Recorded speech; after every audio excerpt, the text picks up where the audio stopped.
and gentlemen, the Prime Minister today made a strong pitch for his return, a strong pitch for a third term for his government ahead of 2024. The Prime Minister said, "I will see you again." Now, the opposition has responded. The opposition, in fact, has slammed the speech, slammed the assurance, and the opposition says this is nothing but arrogance. Now, to talk more about the charges of the opposition and the vision of the Prime Minister, we have with us Union Minister Anurag Thakur joining us on the broadcast. बहुत-बहुत शुक्रिया अनुराग जी आपका वक्त हमें देने के लिए और आपको स्वतंत्रता दिवस की ढेर सारी शुभकामनाएं। अनुराग जी, ऑपोजिशन का कहना है, wish you same, wish you happy independence day. जी अनुराग जी, वैसे आप लोगों ने ऑपोजिशन को इंडिया ब्लॉक को घमंडिया नाम दिया है, लेकिन आज प्रधानमंत्री तकरीबन 90 मिनट तक बोले और ऑपोजिशन की जो प्रतिक्रियाएं आ रही हैं, ऑपोजिशन कह रहा है कि ये अहंकार है, this is arrogance to say that will be back, that there will be a third term for the Modi government. How do you respond? Let me first say that the work what Prime Minister Modi has done in the last 9 years, he has lived up to the expectations of the people. We have promised 9 years back that we'll give a corruption-free government, we'll give good governance and development model, and after 9.5 years, I can proudly say we have given corruption-free government and a development-led and a good governance model to the country, and which many others follow. On the other hand, if you look at the various achievements, few of them Prime Minister Modi has listed, from giving 4 crore houses to the poor women in the country and 12 crore LPG cylinders to the 13 crore Nal Se Jal connections, the potable water, and many such schemes which has benefited the poor, and also our policies have led to this level that 13.5 crore poor families have come out of the poverty. That means the poverty elevation of 13.5 crore people in the last 9 years is historic. But we still need to do a lot in this country, and that is why he said, with the blessings of the people, he has done well, and he has treated 140 crore Indians as his Parivarjan of family members, and he expects them to re-elect him and give him the opportunity to take India to the next level. 9 years back, India was among the fragile 5 economies of the world. Today, we are the 5th largest economy of the world. Now, when he comes back as a third time as a Prime Minister, he pledges to take India to the 3rd position on the global platform, the 3rd largest economy. And he also wants all of us to make a resolve that in these 25 years, from 75th year of independence to the 100th year of independence, India should become a developed country. अमृत काल से स्वर्णिम काल की यात्रा में भारत को हमें विकसित भारत बनाना है. And what else? There's nothing political about it. He has showcased what he has done for the country, and here is the Prime Minister who shows his commitment to make the country a developed nation. What's wrong in it? It's not like Congress and other such Gamandiya Gathbandhan who is full of arrogance and calling people Rakshas. राक्षस कहा उन्होंने लोगों को, voters को. हम परिवारजन कहते हैं. परिवारजन कहना तो परिवार का हिस्सा मानना और हिस्सा बनना है. ये तो एरोगेंस नहीं, ये प्यार है हमारा. घमंड उनका है, कांग्रेस और घमंडिया गठबंधन का, जो वोटर्स को राक्षस कहते हैं. So you're saying this is coming from a place of assurance, is coming from a place of being confident of delivering on promises and not a place of arrogance. लेकिन पॉलिटिक्स तो होती रहेगी, politics आज भी हुई. मल्लिकार्जुन खड़गे और जो बाकी के ऑपोजिशन में नेता हैं, उनका कहना है कि we will see what happens in 2024. Now as far as Mallikarjun खड़गे इज कंसर्न, उनका एब्सेंस जो था, आपने उसको कांग्रेस के माइंडसेट से जोड़ा अनुराग जी. कहीं ना कहीं आपने कहा कि कांग्रेस का माइंडसेट ये दर्शाता है. However he then came and clarified कि he had some eye problem and he had other engagements. One of course will ask you कि क्या आपने बहुत जल्दबाजी कर दी थी उनको क्रिटिसाइज करने में इस मुद्दे को लेकर? Not at all. On 11th of August, we started a program called Har Ghar Tiranga. When the Parliament was in session, 8 o'clock in the morning, Honorable Vice President of India flagged off the Har Ghar Tiranga Yatra. What made him not to attend that? What was the excuse for other opposition leaders not to be part of the Har Ghar Tiranga Abhiyan when it was happening in the national capital and all of them were there? तो क्या मजबूरी थी उस समय हर घर तिरंगा की, और आज क्या मजबूरी थी? मैं इतना ही कहता हूं, कांग्रेस के मुख्यालय पे 9:30 की बजाय 10 बजे भी तिरंगा झंडा फहराते तो भी कुछ नहीं था। और क्या उनको पता था कि प्रधानमंत्री जी का भाषण थोड़ा लेट समाप्त होने वाला है? ये कुल मिलाकर देखिए, ये ना आपको पता था ना मुझे आईएनबी मंत्री के नाते पता था कि कितने बजे भाषण खत्म होगा। खड़गे जी को कैसे पता था? ये इच्छा ही नहीं थी। ये लोकतांत्रिक व्यवस्थाओं में विश्वास नहीं रखते हैं, लोकतांत्रिक संस्थाओं का अपमान करते हैं, कभी इलेक्शन कमीशन का करते हैं, कभी कोर्ट्स का करते हैं, कभी ओबीसी का करके अहंकार इतना है कि उससे माफी नहीं मांगते हैं। और अब घमंड और अहंकार इतना है कि 15 अगस्त के दिन राज्यसभा में प्रतिपक्ष के नेता देश के होने वाले कार्यक्रम में जहां उनकी कुर्सी लगी होती वहां पे आने से भी कन्नी काटते हैं।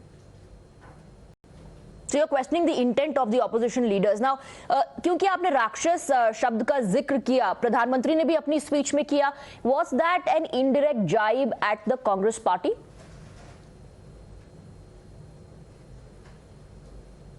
इनडायरेक्ट क्या है जी? जब कांग्रेस डायरेक्टली लोगों को राक्षस कह रही, भारत के वोटर्स को राक्षस कह रही है।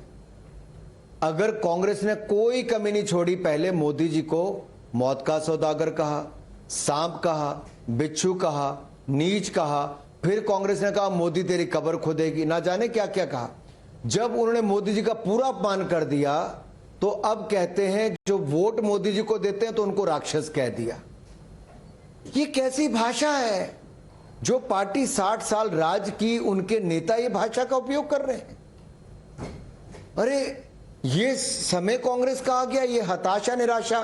कांग्रेस की हालत ऐसी है कि बिन पानी जैसे मछली तड़पती है, बिन सत्ता कांग्रेस वैसे तड़प रही है। अनुराग जी, क्योंकि आरोप प्रत्यारोप भी चल रहा है, 2024 के पहले ये सिर्फ बढ़ेगा, ये कम तो नहीं होने वाला है। क्विट इंडिया मूवमेंट को जो बीजेपी ने क्विट इंडिया कैंपेन में तब्दील किया, पहले प्रधानमंत्री ने जिक्र किया, उसके बाद बीजेपी नेता कहने लगे कि करप्शन भारत छोड़ो, डायनेस्टी भारत छोड़ो, अपीजमेंट भारत छोड़ो। ऑपोजिशन का आरोप यह है कि अगर आप डायनेस्टी पॉलिटिक्स की बात करते हैं तो उसके कई उदाहरण आपको बीजेपी भी मिल जाएंगे। आप खुद एक राजनीतिक परिवार से आते हैं, सवाल जब इस तरह के ऑपोजिशन की तरफ से पूछे जाते हैं तो आप उसको कैसे देखते हैं? बीजेपी के डायनेस्टी में और कांग्रेस के डायनेस्टी में या ऑपोजिशन के डायनेस्टी में क्या फर्क है? इतना ही फर्क है। प्रधानमंत्री जी ने पहले बड़ा स्पष्ट कहा, आज भी बड़ा स्पष्ट कहा कि जो परिवारवादी पार्टियां हैं, आखिरकार लोकतंत्र में ऐसी कौन सी मजबूरी है कि नेहरू जी, इंदिरा जी, राजीव जी, सोनिया जी, राहुल जी, ये 4-4 पीढ़ियां एक ही पार्टी पे कब्जा करके बैठी हैं। शेख अब्दुल्ला जी, फारूक अब्दुल्ला जी, उमर अब्दुल्ला जी, महबूबा मुफ्ती जी, मुफ्ती साहब, ऐसे ही बाल साहब ठाकरे जी, उद्धव ठाकरे जी, आदित्य ठाकरे, क्या इनकी बपौती है इन पार्टियों के ऊपर कब्जा करके रखने की? आखिरकार बात वहीं पे आ रही है कि पार्टियों के ऊपर कब्जा। चुनाव लड़के कोई आए उसके ऊपर उन्होंने कभी नहीं कहा, वो लोग जिताते हैं जिसको चुनाव जिताना है, 1 बार जिताएं, 2 बार जिताएं, 3 बार जिताएं, लोगों के ऊपर निर्भर करता है। लेकिन पार्टियों के ऊपर कब्जा क्यों है? मुलायम जी रहेंगे फिर अखिलेश जी आएंगे, ऐसा क्यों है? लेकिन अब जो हम देख रहे हैं, एक ट्रेंड ये भी सामने आया है कि परिवार के नाम पर वोट मिल नहीं रहा है। क्या आपको लगता है कि ऐसे राज्यों में जहां बीजेपी की पकड़ उतनी मजबूत नहीं है, 2024 में ये जो पिच आज हुआ है उसका सीधा असर देखने को मिलेगा? देखिए, आप इसको वोट के साथ जोड़ के ना देखिए। पहली बात तो है ना, 2014 2019 में भी मोदी जी के नाम पे वोट मिला, उनके काम के नाम पे वोट मिला, भारतीय जनता पार्टी की विचारधारा और विकास की राजनीति के कारण वोट मिला। और आगे भी वही होने वाला है। एनडीए बीजेपी वापस सत्ता में आएगी क्योंकि लोगों का अटूट विश्वास मोदी जी के ईमानदार नेतृत्व पे है। और पिछले कई वर्षों से मोदी जी लगातार दुनिया के सर्वाधिक लोकप्रिय नेता के रूप में चुने गए। अब मैं दूसरी बात पे आता हूं कि मोदी जी ने कहा कि हमें जो त्रिवेणी है, डेमोग्राफी, डेमोक्रेसी और डाइवर्सिटी, इस त्रिवेणी का भी लाभ उठाना है, इसका हमें फाइल मिलना चाहिए। और जो कोविड का में हमने प्रबंधन किया, दुनिया ने देखा कि भारत ने अपनी 140 करोड़ की जनता की जान तो बचाई ही, दुनिया के 160 देशों को दवाइयां और वैक्सीन देने का काम किया। वासुदेव कुटुंबकम के नारे पर हम खरा उतरे, उस सोच के ऊपर खरा उतरे। अब हमें नेतृत्व G20 की प्रेसिडेंसी का, इंटरनेशनल सोलर अलायंस का, मिशन लाइफ का, सब करके मोदी जी उसको आगे बढ़ा रहे हैं। तो वहीं पे जो न्यू ग्लोबल ऑर्डर है या न्यू वर्ल्ड ऑर्डर आप उसको कह लीजिए, उसमें पोस्ट कोविड भारत की भूमिका बढ़ रही है।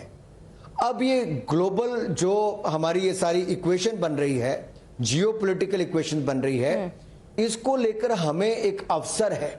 दुनिया भारत में एक उम्मीद के साथ देख रही है। विश्व भर में भारत के प्रति जो चेतना या भारत के इस सामर्थ्य के प्रति जो एक अटूट विश्वास या मैं कहूंगा एक नया आकर्षण और विश्वास पैदा हुआ है, ये दिखाता है दे see a ray of hope in India. The world see a ray of hope in India, they see a ray of hope in the Indian leadership.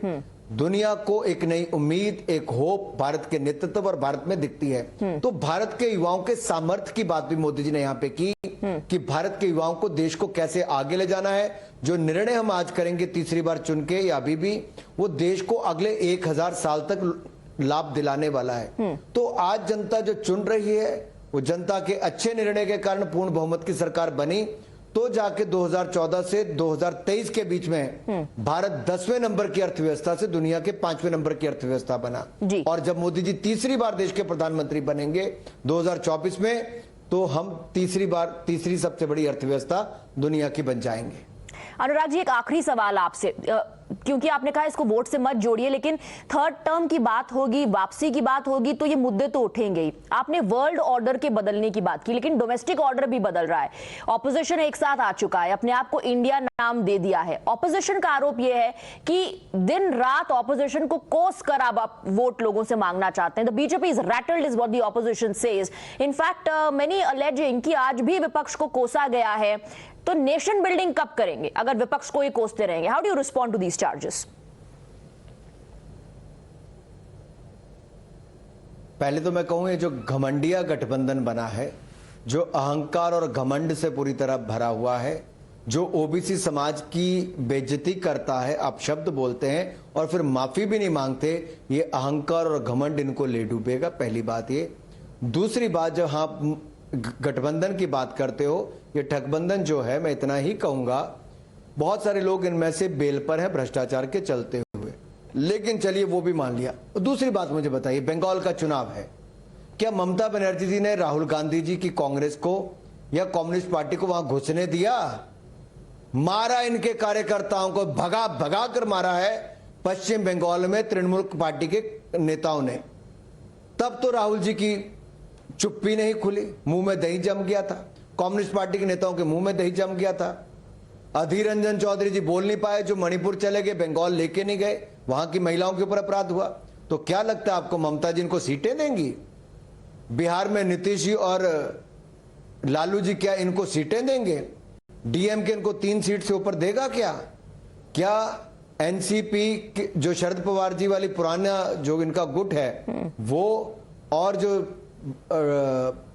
Uddhav ji की पार्टी, क्या ये लोग इनको, कांग्रेस को क्या देने वाले हैं? या समाजवादी पार्टी उत्तर प्रदेश में क्या देगी?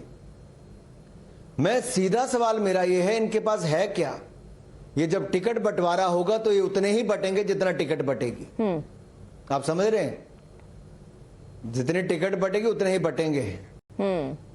ऑलराइट अनुराग जी, आप लोग कॉन्फिडेंट हैं कि तीसरा टर्म भी आप ही का होगा? ऑपोजिशन कॉन्फिडेंट है कि वो आपके विजय रथ को रोकेगा? As far as the viewers and voters are concern, I think we'll all wait and watch how things play out. For the moment, thank you very much Anurag Thakur, union minister, for giving us your time. बहुत बहुत शुक्रिया हमारे साथ जुड़ने के लिए। Thank you. ये 2019 में भी जुड़े थे, 2022 में यूपी में भी जुड़े, इनको वहां पे भी कुछ नहीं मिला, 2024 में भी इनको कुछ नहीं मिलने वाला है।